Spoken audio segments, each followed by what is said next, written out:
right, I'm back. I'll be honest with you, I'm not recording another 5 minutes, so we're just going to start from here. All right, so our last topic was protocols and subjects.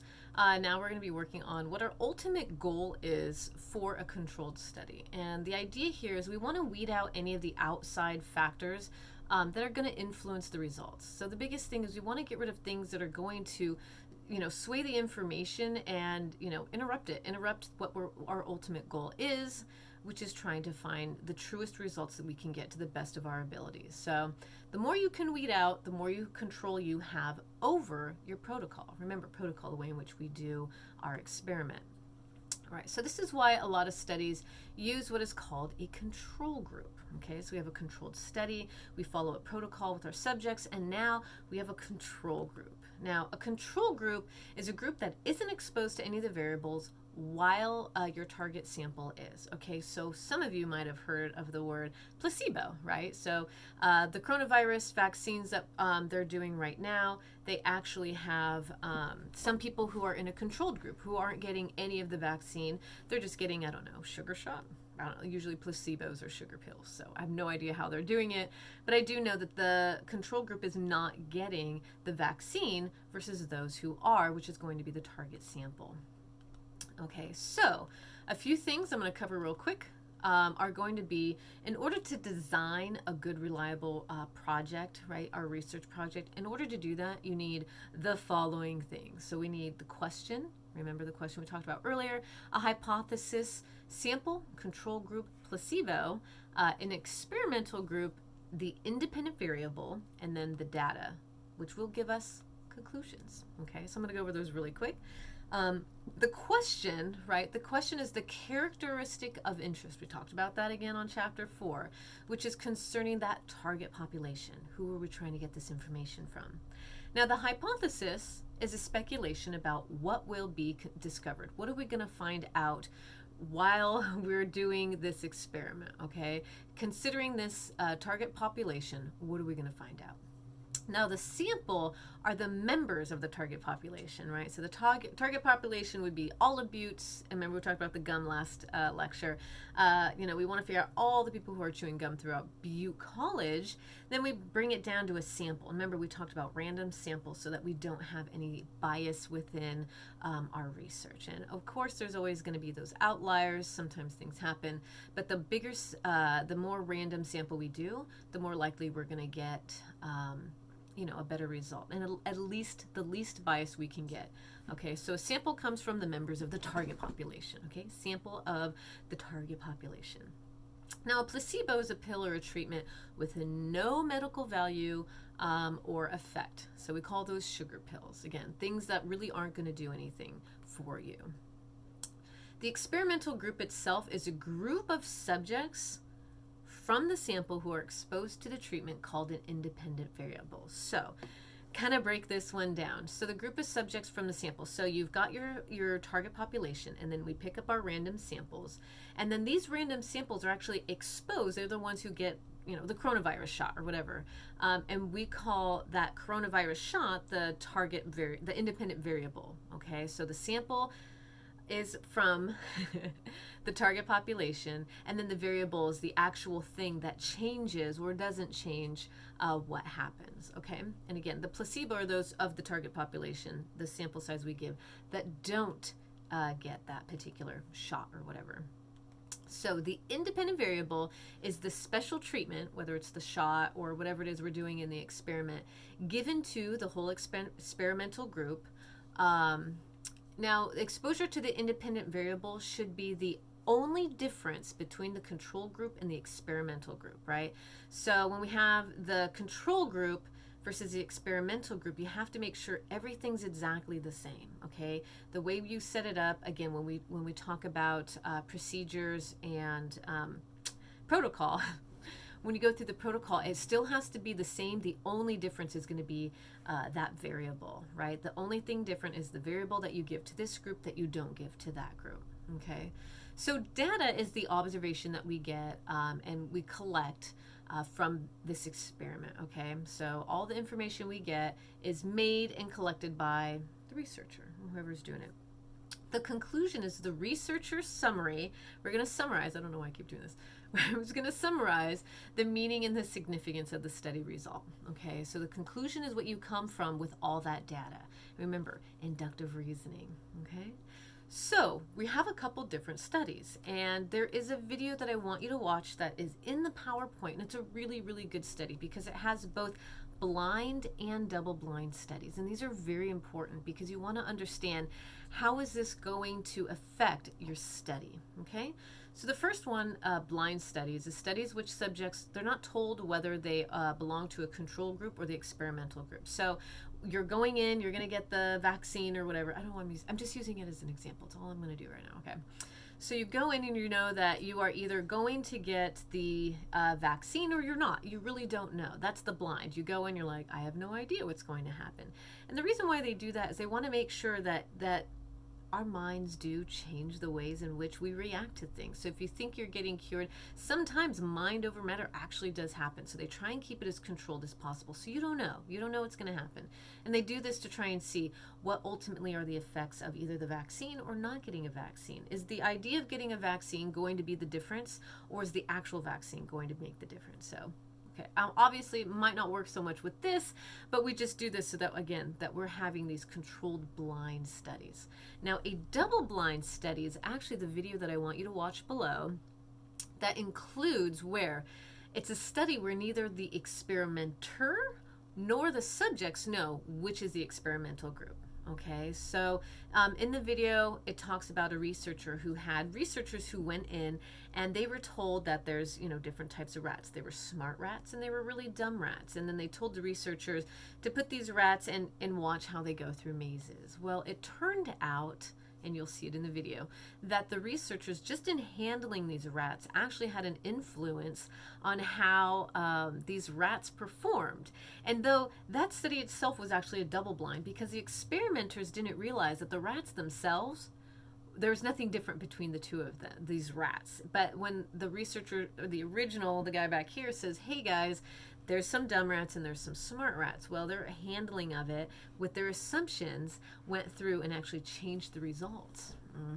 So again, when we're talking about assumptions on people and things, they do have an ultimate actual effect. Okay, and so this is why with double blind, it kind of also gives you more of a controlled environment to some degree. Okay.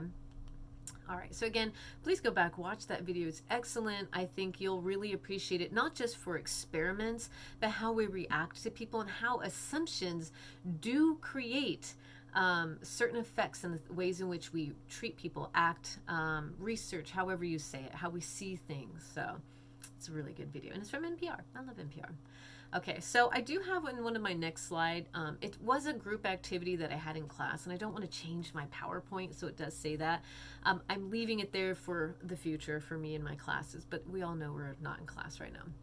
So what I want you to do is on page 73 and 80, there's a bunch of different articles, and I want you to explain each of the criteria on those pages in evaluating research findings. So this is just practice. I can't come through here, unfortunately, and be like, did you do it? But it's good for you to get the practice because we're going to be utilizing this in our actual TV ad project. So we're going to be using these. So I would like you to get into the habit of it. So it's going to be on page 73 to page 173 to 180. Okay. Now I want you to be able to explain the criteria in context to one of the three articles on pages 182 to 186. So, remember that research criteria. Let me get your little book over here. The research criteria that we talk about is actually, on page 172. But I want you to utilize that so if you look here on page 173, we're going to talk about different types of criteria that we will be using in research, right? We're talking about how large was the sample size? Is that study reliable? Are there alternative explanations for the findings? And that's also the other thing you want to consider when we talk about double blind or blind, like what are other things that may have changed or altered or maybe, what are the other, when you find these findings, What are some other explanations as to why we came about the information that we did? Because we had our question and we had a hypothesis, and sometimes what we find is like not even close to what we hypothesized, okay? And you look back and go, oh, maybe this is why. Maybe again, when we talk about the rats being handled, what was the alternate findings? How come these rats, which were totally the same rat, how come some did better than others, right? And they were labeled dumb rats and smart rats. And again, the smart rats went on through, and the dumb rats, ping pong ping, across the maze. So our question is, what are the alternative findings? Like, what might be another reason for that? All right, so keep on going. Again, that goes all the way through to page 180. This is really important because when you start doing research and having an understanding of what's going on with your research, you want to look at these and go, oh, that could be the reasoning. Okay. We also have, are the results statistically relevant, significant? And the reason why I say that is, remember, we talked about statistics, statistical evidence in the last chapter. And do the statistics of those results, are they significant? Like when we talk about the vaccines and we talk about the statistics of it being, 95% effective, that's pretty mind blowing, because that's actually rare just about in almost any, medical experiment. So yeah, those findings actually are very important. Johnson & Johnson had a really low statistical result. And for that, they're like, oh, is it worth putting out into the public? Okay, so this is why statistics are important. And the research that you're looking at, is it important? Have other researchers been able to duplicate the result? That's huge. That is super huge, because say you had the one outlier that totally skewed all of your information, and you based your entire everything on that one thing that skewed it, the entire data, and you go, oh, but this has to be right because of that particular outlier or whatever. Usually if you're doing experiments, you don't follow the outliers. You actually kind of drop those and go by the average. But that being the case, they are still very significant. Make sure, does the researcher claim the study proves more than it was designed to prove? And research in there, because a lot of times what happens is they will say, oh, it really does this. And again, they push for the results. And a lot of times there's money involved, which is why they will push for the result to say the thing that they really wanted to say. They want their hypothesis to be true. So they kind of push things out. Yeah, you know what? Let's be honest. Like, not all things are, not all evidence is, what we were saying before in chapter 4, 100%, true here, because again, there's always those outliers, and there's always those things that someone might skew to get the thing that they want. Okay. This is why peer review is huge. Okay. And again, follow the money. When we talk about thank you for smoking, the researcher there was being paid by the tobacco company to get the information that they wanted. And of course, he was going to do the experiments he knew were going to get the results that they wanted. Okay. So we also have, has the research been done by a respected institution? And that is really huge, because a lot of times where this information comes from does matter. Who's at stake? What's at stake? And, is it biased? Is it unbiased? Is there something more to it? So where are you getting this information? There's so many things out there that unfortunately, oh my God, I wish I could remember one. I'm blanking on it, but there was a lady who did a study on something. What the heck was it? I don't remember if it was... Damn, I wish I could remember. This was so long ago. There's too many studies out there. But there was a lady who had claimed to be from, a particular university, and she did this huge study, and it had this huge influence on society and whatever. And, they came back and they did the study again. They're like, this results, these are not right. This is not what we're looking for here. And because of that, she lost her job and all this stuff, because she was trying to skew the information to get something out of it, because she was trying to open another company to push for such and such. And I feel like it was a vaccine. I don't know why I think it was that. It was something similar. It was different than the other example that I gave you. But again, there was some skewage going on, and a lot of it had money behind it, because all of a sudden she had a company that was pushing for said thing, whatever it was. I can't remember. One of these days I'll remember. Anyway, so, where's this information coming from? And the university that she, was claiming to be from said, we got to fire you because this information is not right. And you're kind of, smearing our name here. And so she went off and, did other things. I cannot remember what that was. It was a while ago. Anyway, again, number 8 over here. Are researchers biased? Okay, to be honest with you, and in some cases, yeah, absolutely. And many cases, no, not necessarily.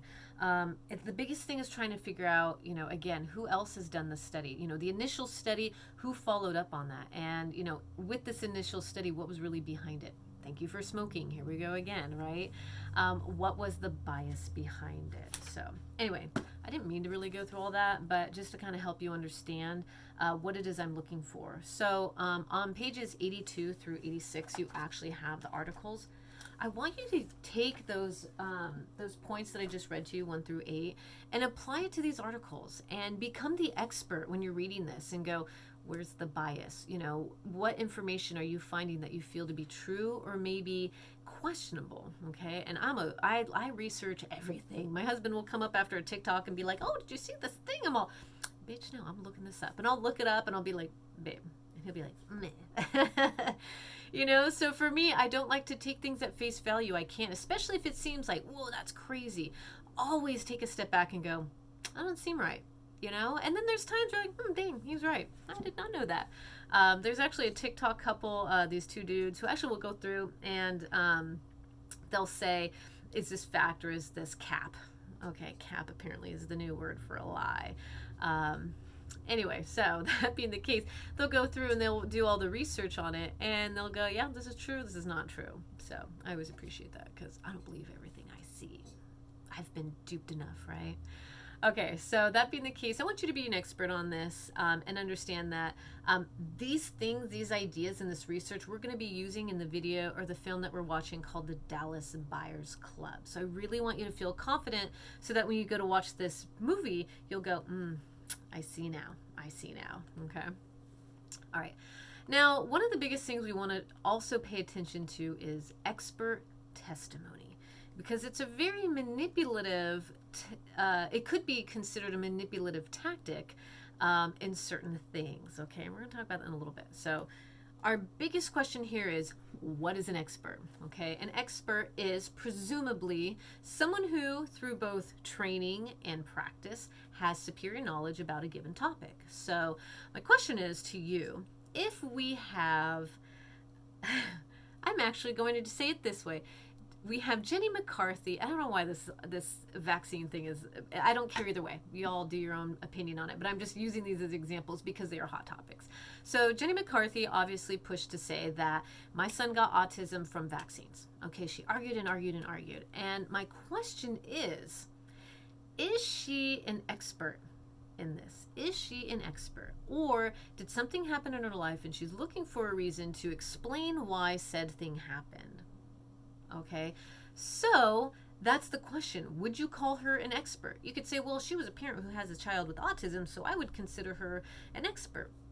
But is she an expert on the actual given topic, right? So does she have a degree in, the medical field that would, tell her that in her, experience and her training and all the, experiments that they have done, is this true?